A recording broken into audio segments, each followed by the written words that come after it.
Salut à tous, bienvenue dans mon cours pour savoir si c'est un homme bien. Très probablement, il ne l'est pas. C'était l'influenceuse Gabby Gonzalez qui donnait des conseils sur les hommes quelques jours avant son arrestation pour complot en vue de tuer le père de son enfant, le chanteur du boys band Jack Avery. Son père et son ex ont aussi des ennuis, mais qu'en est-il du prétendu tueur à gages? J'ai les nouveaux détails et je vais vous expliquer pourquoi cette affaire est plus compliquée qu'elle n'en a l'air. Je suis Anne-Jeannette Levy et voici Law and Crime. Allons-y.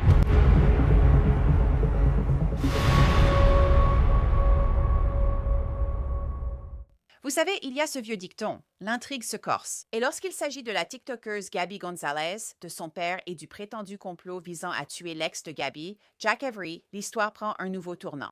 Pour simplifier les choses ici, je vais appeler tout le monde par leur prénom, car une autre personne est maintenant derrière les barreaux pour ce prétendu complot. Gabby Gonzalez est une influenceuse sur les réseaux sociaux. Elle est très populaire sur TikTok. D'accord, d'abord je vais parler de la Floride parce que, évidemment, je suis une fille de Floride, née et élevée là-bas. Et j'ai déménagé il y a 5 ans. Mais Gabby a aussi beaucoup d'abonnés sur Instagram et elle partage beaucoup de choses, y compris dans ce reel où elle faisait des tâches ménagères pendant qu'elle ovulait. Le free bleeding m'a aidé à être plus à l'écoute de mon corps. Premièrement et deuxièmement, les produits pour les règles sont ridiculement chers. Les produits pour les règles devraient être facilement accessibles à toutes celles qui en ont besoin. Ce n'est évidemment pas le cas et les prix ne cessent d'augmenter. Et en plus de ça, il y a des produits chimiques ajoutés dans pratiquement tous les produits menstruels, même les produits biologiques. Je suis simplement arrivée à un point où j'ai choisi de ne pas y participer. Oui, quand Gabby a ses règles, elle fait tout au naturel. Aucune protection hygiénique. Voilà un exemple de ce que vous trouverez sur ses réseaux sociaux. Mais revenons à l'affaire en question. Gabby a une fille de 7 ans avec Jack Avery, l'ancien chanteur du boys band Why Don't We. Mais selon les documents judiciaires, cette relation s'est mal terminée. Et la question de savoir qui devrait avoir la garde de la petite fille est un point de discorde majeur depuis 2020. Et les enquêteurs affirment que le père de Gabby, Francisco Javier González, était très impliqué dans ce conflit. Il travaille beaucoup dans le domaine des dommages corporels. À présent, Gabby, son père Francisco et l'ex-petit ami de Gabby, Kai Cordray, sont accusés d'avoir conspiré ensemble en 2020, 2021 et 2022 pour engager un tueur à gages afin d'assassiner Jack Avery. Ainsi, Gabby pourrait avoir sa fille rien que pour elle. Francisco a troqué ses costumes sur mesure contre une combinaison jaune de prison. Les procureurs du comté de Los Angeles affirment que Francisco était le bailleur de fonds. Les enquêteurs affirment que Francisco a engagé un détective privé pour surveiller Jack Avery et obtenir des informations compromettantes pour le litige de garde. Et écoute ça, le bureau du procureur affirme qu'il existe un groupe de discussion familiale Gonzalez où Francisco parlait de Jack Avery. Une détective du bureau du procureur a écrit dans une déclaration sous serment. Dans un échange du 22 mars 2021, Francisco a écrit « Appel Barça, il n'est jamais trop tôt ». Ce que les enquêteurs ont jugé significatif, car des preuves ultérieures ont montré que Gabriela González et Kai Cordray avaient tenté de recruter Dustin Barça pour menacer Avery. Dustin Barça est un combattant de MMA. Il n'est pas poursuivi dans cette affaire. Je veux être très clair à ce sujet. Mais les enquêteurs disent que le plan est ensuite passé de chercher des informations compromettantes sur Jack et de l'effrayer à quelque chose de bien plus sinistre, le meurtre. Les enquêteurs affirment qu'en avril 2021, Francisco a envoyé 10 000 $ à l'ancien petit ami de Gabby, Kai Cordray, pour qu'il puisse aller sur le dark web et engager un tueur à gages. Selon le procureur, l'argent était déguisé en paiement pour des services de développement web. Le procureur affirme que Cordray allait utiliser cet argent pour payer le tueur à gages en Bitcoin. Puis, en juin 2021, les enquêteurs disent que Francisco a envoyé un autre paiement de 4 000 $ à Kai. Le 5 juin 2021, Cordray a envoyé à Francisco González une facture de 4 000 $, via son entreprise Site Whisperer, et Francisco a ensuite payé ce montant. La transaction figurait sur les relevés bancaires de Francisco obtenus par assignation. Cordray a ensuite déclaré qu'il n'avait en réalité pas effectué de service de développement web et qu'il pensait que la facture servait de couverture. Les dossiers du tribunal affirment que 4 000 $ supplémentaires devaient servir à engager un tueur à gages professionnel et que Kai se connectait au dark web sous le pseudonyme de Lizard King 69. Mais devine quoi? Ce tueur à gages, ce n'était pas un vrai tueur à gages. C'était un agent du gouvernement, un fédéral, un flic, un véritable agent du FBI selon le procureur du district de Los Angeles. C'est exact. Le procureur affirme que la personne avec qui Kai discutait sur le dark web et à qui Francisco a ensuite parlé en code au téléphone était en réalité un agent du FBI infiltré se faisant passer pour un tueur. Les enquêteurs affirment qu'ils possèdent des enregistrements de conversations entre l'agent du FBI infiltré et Francisco datant de 2021. Et plus tard, en octobre 2022, les enquêteurs affirment que Kai et Gabi ont discuté du plan lors d'appels enregistrés, ainsi que de la possibilité qu'ils puissent être découverts. Nous sommes coparents. Je m'occupe des rendez-vous chez le médecin, chez le dentiste et des séances de thérapie. Bien sûr, le contrat visant Jack Avery n'a jamais été mis à exécution. Gabi, après une pause de 2 ans, a recommencé à publier sur les réseaux sociaux, mais l'enquête ne s'est pas arrêtée. Quelques jours avant son arrestation, Gabi a publié sur Instagram à propos des hommes. Ensuite, les hommes sont comme ils sont. Ils ne changent pas. C'est comme ça. Donc, la façon dont un homme se présente, c'est très probablement comme il sera pour l'éternité. Je sais, c'est vraiment effrayant parce que les femmes évoluent toujours, s'adaptent, changent, découvrent de nouvelles facettes d'elles-mêmes, retrouvent d'anciennes parties d'elles-mêmes. Elles deviennent vraiment quelque chose de tout à fait nouveau, littéralement chaque jour, tout en gardant leur identité. Et puis, il y a les hommes. Ils ne changent pas, ma fille, ils ne changent pas. Plus tôt cette semaine, Gabi Gonzalez a été arrêtée et inculpée de tentative de meurtre, d'incitation au meurtre et de complot. Son père, Francisco, et son ex, Kai Cordray, ont également été inculpés. Les enquêteurs disent que l'ex-mari de Gabi, Cody Claiborne, leur a en fait dit que Francisco avait affirmé que ce serait moins cher si Jack Avery était mort. Un autre témoin a déclaré que Gabi répétait vouloir la mort de Jack et que le projet d'utiliser du Bitcoin pour payer le contrat avait été évoqué. Les enquêteurs disent que le témoin leur a dit que Gabi voulait que cela ressemble à un accident de voiture pour la mort de Jack. Alors, qu'en est-il de Jack Avery? Il savait pour le complot, les agents fédéraux le lui ont dit. Jack a publié sur Instagram il y a quelques jours que 3 personnes avaient été arrêtées en lien avec un complot présumé visant à me tuer. L'une de ces personnes est la mère de ma fille. Pendant des années, ma famille et moi avons fait l'objet d'une intense attention publique, de fausses accusations et des attaques profondément douloureuses contre notre intégrité et notre réputation. Pendant tout ce temps, j'ai choisi de rester silencieuse par respect pour la procédure judiciaire et surtout pour ma fille. Actuellement, ma priorité est d'être le meilleur père possible. Je suis reconnaissante d'avoir la garde exclusive de ma fille, qui est en sécurité, en bonne santé et aimée. J'ai hâte de continuer à lui offrir une vie paisible et stable. Je tiens également à exprimer ma sincère gratitude à ma famille, à mes amis, aux forces de l'ordre et au bureau du procureur du comté de Los Angeles pour leur soutien tout au long de ce processus. Et enfin, à tous ceux qui m'ont soutenu et qui se sont abstenus de me juger pendant que la vérité se révélait, merci. Cherchez toujours la vérité. Mais il y a encore plus à discuter et d'autres révélations à venir. Alors, analysons cela un peu. Je voudrais inviter Seth Zuckerman. C'est un avocat de la défense pénale, ancien procureur basé à New York au Zuckerman Legal Group. Seth, merci beaucoup d'être venu en parler avec nous. Cette affaire est folle. Cette affaire est incroyable. Il y a beaucoup d'allégations croustillantes, son caractère scandaleux, le fait qu'elle soit une influenceuse et lui un chanteur de boys band. Oui, il y a vraiment beaucoup d'allégations croustillantes ici.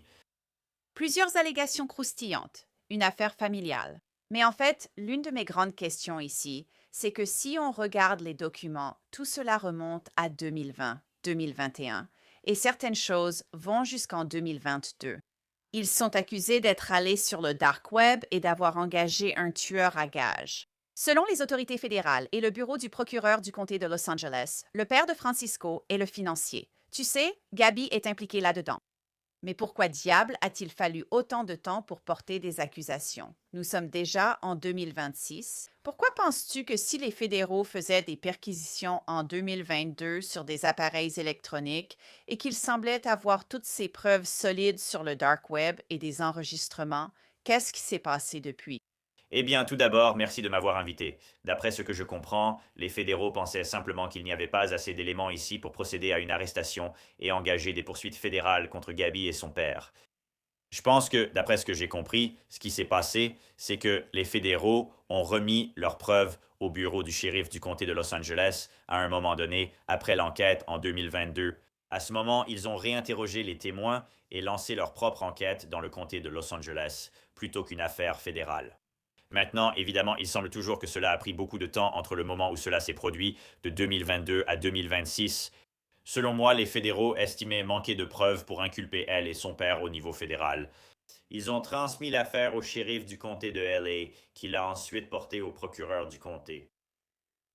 En 2022, Gabby avait un nouveau mari, Cody Claiborne. Et tu sais, ils ont exécuté des mandats de perquisition.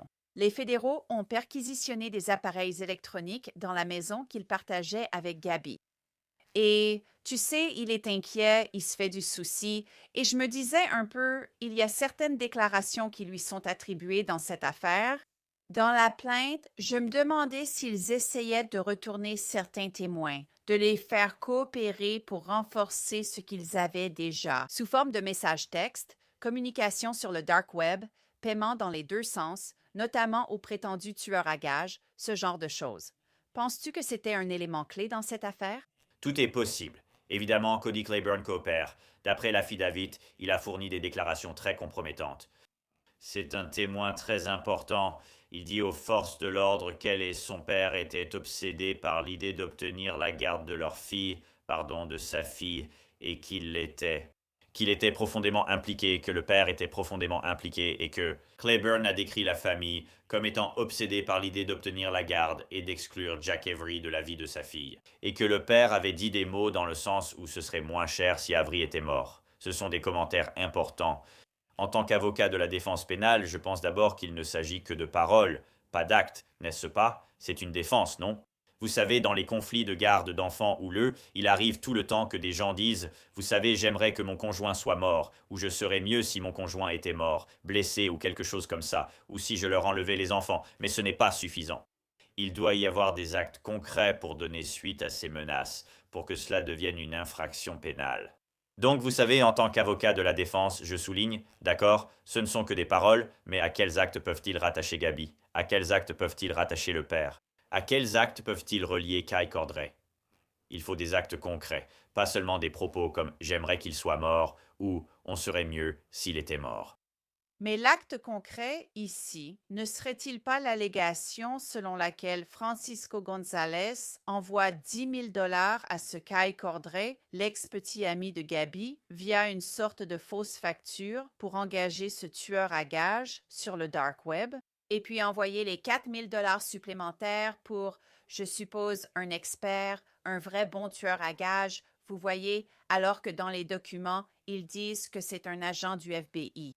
Oui, absolument. Je veux dire, la plainte allègue 34 actes concrets dans le cadre du complot.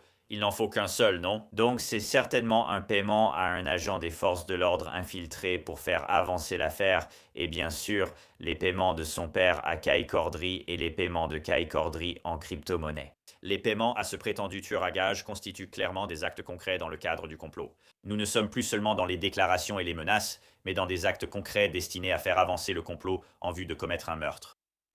Jack Avery, lors d'un podcast en 2025, juste l'année dernière, a fait quelques commentaires. Il a dit en gros que, oui, des agents fédéraux sont venus frapper à ma porte et m'ont dit que quelqu'un voulait me tuer. Ça, je n'arrive même pas à l'imaginer. Alors, selon vous, que se passe-t-il? Vous étiez procureur. Si les forces de l'ordre viennent vous voir, en tant qu'ancienne procureure, quand vous étiez procureur, et disent « Eh, il y a des gens, on pense, qui essaie de tuer ce type, Jack Avery. » Je veux dire, est-ce que vous fournissez une protection ou vous prévenez simplement la personne pour qu'elle puisse prendre des mesures pour se protéger elle-même? Comment cela se passe-t-il? Il y a donc plusieurs façons de gérer cela et cela dépend de la gravité des menaces et des actions qui sont prises pour appuyer ces menaces, n'est-ce pas? Donc Jack Avery a dit cela dans un podcast de 2025. Apparemment, les forces de l'ordre l'ont approché vers 2021 ou 2022 quand tout cela se passait. Donc il était au courant depuis plusieurs années. Et il a dit qu'il était resté discret. Il n'a pas quitté sa maison pendant plusieurs mois. Il est resté avec sa fille parce qu'il avait peur. Les forces de l'ordre peuvent assurer la sécurité si c'est nécessaire. C'est évidemment quelqu'un qui a des moyens, donc il aurait pu engager sa propre sécurité privée à ce moment-là. Il n'est pas clair pour moi si les forces de l'ordre ont fait quoi que ce soit pour lui assurer une sécurité, ou si elles se sont contentées de surveiller parce qu'elles enquêtaient et qu'elles étaient au courant des menaces présumées, et qu'elles surveillaient les Gonzales pour voir s'ils allaient prendre d'autres mesures. Le tueur à gages engagé était en fait un agent des forces de l'ordre infiltré. Donc il n'y aurait jamais eu, si c'était la seule personne qu'ils engageaient, il n'y aurait jamais eu, cette menace n'aurait jamais été exécutée par cet agent des forces de l'ordre infiltré. Sans aucun doute, sans aucun doute. Mais à un moment donné, Gabi et papa, Francisco et Kai, je veux dire, ils doivent bien se rendre compte, surtout quand les agents fédéraux arrivent, tu sais, ils débarquent et ils disent « Donnez-moi vos appareils électroniques, nous avons un mandat ». Ils doivent comprendre, tu sais, que la partie est terminée. Genre, on s'est peut-être fait prendre s'ils sont effectivement, tu sais, coupables de ça factuellement. Alors quoi, je veux dire, elle a juste traîné, on dirait. Je veux dire, elle a pris 2 ans de pause sur TikTok, apparemment, d'après une de ses vidéos. Puis elle est de retour et elle est partout sur Instagram à faire des vidéos, à faire ci et ça, et à expliquer à quel point elle est une bonne mère. Et tu sais, ils élèvent leur enfant ensemble, mais c'est elle qui fait tout. Je veux dire, elle ne s'est pas montrée discrète. Ouais, je veux dire, écoute, les enquêtes fédérales prennent des années. La plupart des clients, tu sais, restent discrets lorsqu'ils apprennent qu'un mandat de perquisition a visé leurs appareils électroniques, surtout pendant l'enquête. Tu ignores si l'enquête va disparaître ou mener à des accusations, parfois annoncées 4 à 5 ans après. Elle a donc clairement fait une pause. Elle savait qu'elle faisait l'objet d'une enquête et puis rien ne s'est passé. Tu sais, elle avait évidemment encore besoin de gagner sa vie. Elle doit évidemment payer ses avocats de la défense pénale dans cette affaire. Alors elle a commencé à reprendre le cours de sa vie, évidemment sans parler de l'affaire ni de l'enquête, et en essayant de gagner sa vie pour pouvoir continuer à vivre sans savoir si l'enquête était toujours en cours. Ah, il dit, je suis sûr qu'à un moment donné, ses avocats étaient en contact avec les enquêteurs des forces de l'ordre, simplement pour essayer de savoir où en était l'enquête et à quelle étape de l'enquête il se trouvait.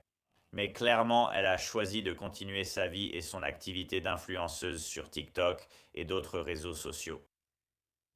Son père, Francisco, est avocat.